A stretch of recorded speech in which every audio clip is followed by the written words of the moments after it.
Беру совершенно чистую баночку, наливаю из крана в эту баночку воды. Немножечко подождем, пока баночка наполнится.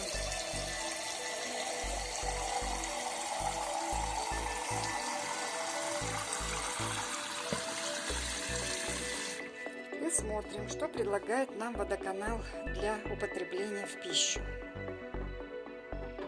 Видно, да? Вот такое качество воды у нас в селе Теплоключенко Аксуйского района Иссык-Кульской области. Такую воду нам предлагают пить, купать младенцев, стирать вещи, готовить пищу в такой воде. Вода не отстаивается. Крупный мусор, правда, садится на дно, да, вот уже видно, что он присаживается. А вот этот ил, вот эта мутность так и остается. Чтобы полностью вода стала чистенькой, надо ждать, ну, где-то приблизительно дней 5, а то и неделю. За это время запах у воды становится затхлый. Водой этой не разрешается поливать, штраф будет.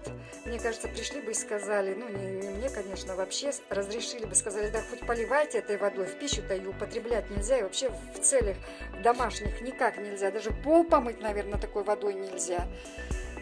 Ну вот так, это уже вот который день у нас такая вода, и причем это будет все лето продолжаться. Каждое лето у нас одна и та же история.